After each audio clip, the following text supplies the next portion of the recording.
इस दुनिया में ऐसे बहुत ही कम स्टूडेंट होंगे जिनको ये प्रॉब्लम नहीं होगी कि पढ़ा हुआ याद नहीं रहता।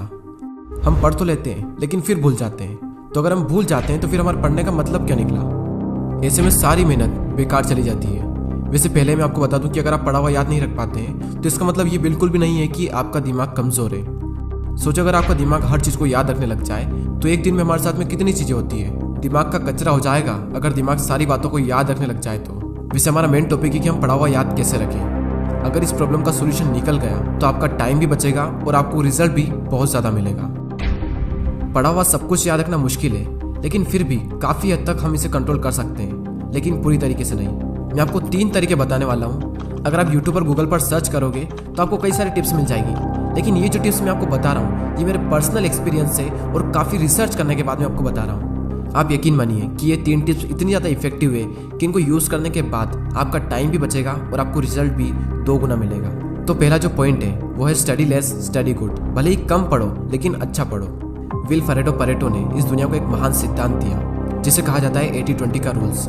इन्होंने एक ऐसा नियम दिया जो कि दुनिया की हर वस्तु में हर जगह पाया जाता है। इन्होंने बताया कि आपके 20% एफर्ट्स आपके 80% रिजल्ट में कन्वर्ट होते हैं। इनका कहना है कि आप सिर्फ 20% चीज़ों पर फोकस करो, आपको 80% रिजल्ट सिर्फ इन्हीं से मिलेंगे। एग्जाम्पल के लिए विल परेटो बताते हैं कि दुनिया का 80% पैसा और जमीन इस दुनिया के 20% लोगों के पास में है। 80% क्राइम इस दुनिया के 20% लोग करते हैं। 80% ट्रैफिक इस दुनिया के 20% रोड पर होता है। और 80% टाइम हम 20% कपड़े पहनते हैं। और इस दुनिया की 80% एल्कोहल यानी शराब इस दुनिया के 20% शराबी पी जाते हैं। 80% भोजन इस दुनिया की 20% जमीन से निकलता है। 80% बारिश इस दुनिया के 20% बादलों से होती है। इस दुनिया के 80% इन्वेंशन इस दुनिया के 20% साइंटिस्ट ने किए हैं। और सिर्फ यहीं तक नहीं, यही आंकड़ा हमारे अपने यूट्यूब चैनल पर भी लागू होता है। 80% वॉच टाइम उन लोगों से आता है जिन्होंने इस चैनल को सब्सक्राइब नहीं किया है। कहीं आप भी तो उन 80% लोगों में से नहीं हो। और सबसे इम्पोर्टेंट फैक्ट कि 80% रिजल्ट हमारे 20% एक्शन से आता है। और यही रूल आपके एग्जाम में और आपकी पढ़ाई में भी लागू होता है। आपके सिलेबस का पढ़ा हुआ 20% आपको 80% दिलवा सकता है। तो आप 20% मोस्ट इंपॉर्टेंट चीज़ों को निकालें और उनको पढ़ें, और वही 20% चीज़ें आपको 80% रिजल्ट दिलवा सकती है। और आपने जो 20% निकाला है वो आपके सिलेबस के कंपैरिजन में बहुत ही कम है। तो ये जो कम है ना, इसको बहुत ही अच्छे से करो।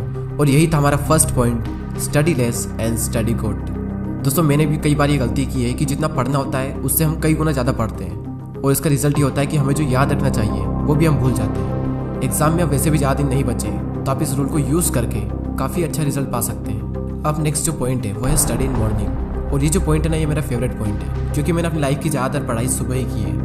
एक तरफ एक स्टूडेंट है जो सुबह जल्दी उठकर 2 घंटे पढ़ाई कर रहा है, और वहीं दूसरी ओर एक और स्टूडेंट है जो दिन में 4 घंटे पढ़ाई कर रहा है। तो ये जो पहला वाला स्टूडेंट है ये ज़्यादा आउटकम दे पाएगा दूसरे वाले के मुकाबले। सुबह जल्दी उठकर पढ़ने के 2 सबसे बड़े बेनिफिट होते हैं। सुबह के टाइम हमारी कंसंट्रेशन सबसे पीक स्टेट पर होती है, और सुबह के टाइम पे जो कंसंट्रेशन होती है शायद ही पूरे दिन में आपको वो कंसंट्रेशन मिल पाएगी। और सेकंड बेनिफिट ये है सुबह जल्दी उठने का कि सुबह कोई भी डिस्टर्ब करने वाला नहीं होता है। एनवायरनमेंट में एक अलग ही साइलेंस होता है, और उस साइलेंस में कुछ नया सीखने का मजा ही कुछ और होता है। आप सुबह जल्दी उठकर 3 घंटा पढ़िए, और उसके बाद में पूरे दिन अगर आप सिर्फ मुश्किल से आधा से 1 घंटा भी पढ़ते हैं तो बहुत है आपके लिए। कहने को तो लोग 8-10 घंटे पढ़ते हैं, लेकिन जो 2-3 घंटे की मेन पढ़ाई जो होती है कॉन्सेंट्रेशन के साथ में, वही सबसे मेन चीज़ होती है। बाकी सब दिखावा है। हमारे देश के प्राइम मिनिस्टर मोदी जी ने भी सुबह जल्दी उठकर पढ़ने को कहा है। एक रीजनेबली सुबह सूर्योदय के पहले अगर तैयार हो करके पढ़ना शुरू करते हैं तो पूरी तरह आप बिल्कुल मन से एकदम तंदुरुस्त होते हैं। जैसे बारिश के बाद आसमान कैसा साफ नजर आता है। सुबह बहुत ही उत्तम कालखंड होता है, फ्रेश होते हैं, थकान नहीं होती है, और अध्ययन से ही शुरू करते हैं तो ज़्यादा अच्छा रहता है। और ना सिर्फ मोदी जी ने बल्कि हमारे शास्त्रों में, आयुर्वेदा में भी यही बात कही गई है कि सुबह के टाइम हमारा ब्रेन सबसे ज़्यादा एक्टिव होता है, और उस टाइम जो भी हम अपने ब्रेन में डालेंगे वो दिमाग में छप सा जाएगा। सो ये था second point, study in morning. अब जो लास्ट जो पॉइंट है वो बहुत ही ज़्यादा इंपॉर्टेंट पॉइंट है, और ये पॉइंट आप सबको ऑलरेडी पता है, लेकिन हर कोई इस पॉइंट को बहुत ही इग्नोर करता है। और वो पॉइंट है पढ़ाई के बीच में रेस्ट लेना।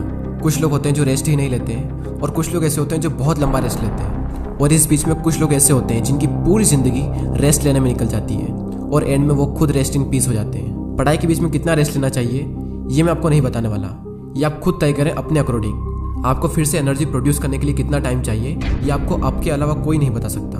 जितनी इंपॉर्टेंस हम अपनी पढ़ाई को देते हैं उतनी ही ज़्यादा इंपॉर्टेंस हमें रेस्ट को भी देनी चाहिए, क्योंकि रेस्ट ही वो चीज़ है जिसकी वजह से हम पढ़ पा रहे हैं। हम एक दिन में जागते भी हैं और सोते भी हैं। तो उसी तरीके से अगर आप काम कर रहे हैं तो काम के बीच में रेस्ट लेना भी बहुत ज़रूरी है। और हाँ, ये गलती बिल्कुल मत करना कि अगर आपका एक बार पढ़ाई में मन लग गया तो लगातार बढ़े जा रहे हैं, लेकिन बाद में एक टाइम ऐसा आएगा जब आपका बिल्कुल भी मन नहीं लगेगा रेस्ट लेने के बाद भी। जब एक बार पढ़ाई में मन लग जाता है तो हम इतना पढ़ते हैं कि हम अपने दिमाग को ही पूरी तरीके से थका देते हैं और हालत ऐसी हो जाती है कि फिर से पढ़ने का मन ही नहीं करता। आपने पढ़ना शुरू किया, आपका मन लगा, अब थोड़ी देर बाद आपको रेस्ट लेना चाहिए, लेकिन आपको लगता है कि मैं भी और पढ़ सकता हूँ। तो उस फीलिंग को बनाए रखें और रेस्ट लें और फिर दोबारा उसी फीलिंग के साथ में अपनी पढ़ाई शुरू कर दें। अगर आप चाहें तो आप पोमोडोरो टेक्निक का यूज़ भी कर सकते हैं। पोमोडोरो एक बहुत ही सिंपल टेक्निक है। आपको जो भी काम करना है उस काम को आपको 25-25 मिनट के 4 ब्लॉक्स में डिवाइड करना है और हर 25 मिनट के ब्लॉक्स में आपको 5 मिनट का ब्रेक लेना है और 1 घंटा होने के बाद में आपको 15 मिनट का रेस्ट लेना है और फिर से आपको यही सब करना है। और इस टेक्निक का यूज़ करके आप काफ़ी लंबे टाइम तक और काफ़ी अच्छे से स्टडी कर सकते हैं। और ना सिर्फ स्टडी बल्कि आप अपने किसी भी काम में इस टेक्निक को यूज़ कर सकते हैं। और इस टेक्निक को यूज़ करने के लिए प्ले स्टोर पर कई सारी एप्लीकेशन है,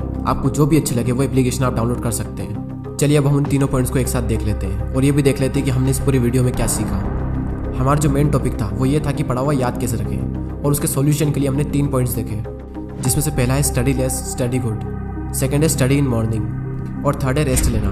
फर्स्ट पॉइंट में हमने 80-20 के प्रिंसिपल को समझा कि किस तरीके से आपको 80% रिजल्ट आपके अपने 20% काम से मिलेंगे, और साथ ही हमने ये सीखा कि आपको फोकस करना चाहिए अपनी 20% स्टडी पर जो आपको 80% रिजल्ट दिला सकती है। सेकंड पॉइंट था कि स्टडी इन मॉर्निंग, यानी कि सुबह उठकर पढ़ो, और इस पॉइंट में हमने देखा कि किस तरीके से आप जल्दी उठकर हाई कंसंट्रेशन वाली स्टडी कर सकते हो। और थर्ड पॉइंट है स्टडी के बीच में ब्रेक लेना, और इस पॉइंट में हमने रेस्ट की इंपॉर्टेंस को जाना।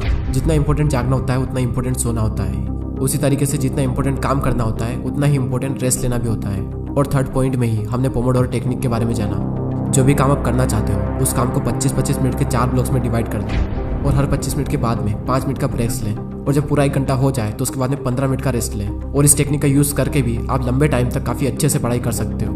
और दोस्तों, अगर आपने पूरे साल पढ़ाई नहीं की है तो अब भी आपके पास में टाइम है, क्योंकि वो किसी ने क्या खूब बात कही है कि जो हो गया उसे सोचा नहीं करते, जो मिल गया उसे खोया नहीं करते। सफलता उन्हें ही हासिल होती है जो वक्त और हालातों पर रोया नहीं करते।